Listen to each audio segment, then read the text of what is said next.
Liverpool 3-1 Torino. Firmino, Wijnaldum and Sturridge lead Reds to comfortable win. 5 talking points.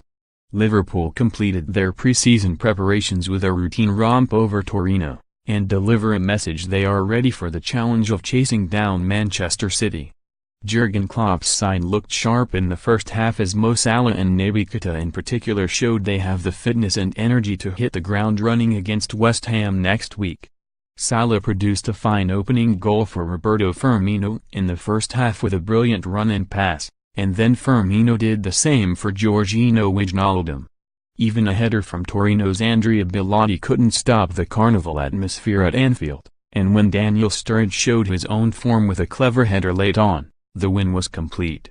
Here our reporter David Maddock offers his thoughts and insight on Liverpool's prospects for the new campaign. Talk about pressure. Every single touch Alisson Becker made in the first half here at Anfield was greeted as though he had just pulled off a Gordon Banks-style worldie. For younger readers, make that Pepe Reina. Never can a crowd have been so willing a player to do well. Never mind the price tag, it's the expectation that a decent keeper will finally deliver the title to Liverpool that could just place an unfair expectation on him this season.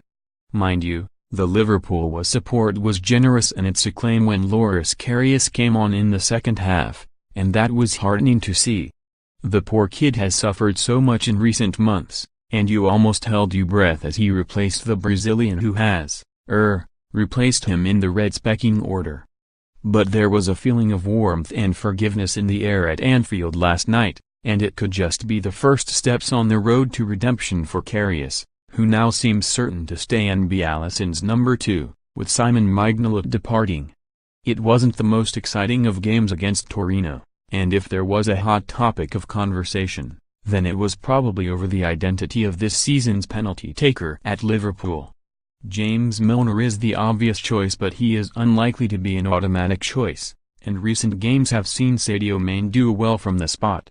Surprisingly, with Mo Salah's return, he hasn't yet been given the duty, despite scoring penalties for club and country.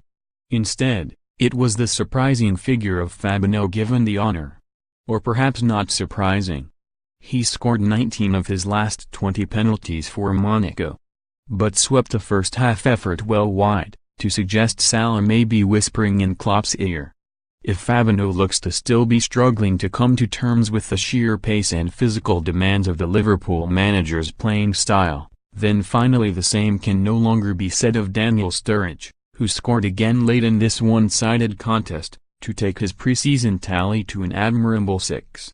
He looks fitter and stronger than at any time since Klopp arrived, and he seems to be more hungry, which has given the manager some real food for thought.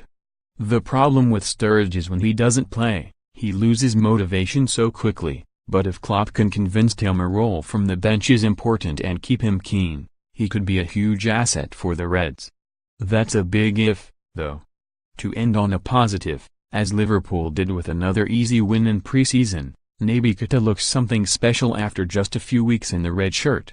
He has energy and class on the ball, and he seems to be developing an understanding with the front three that could produce even more goals.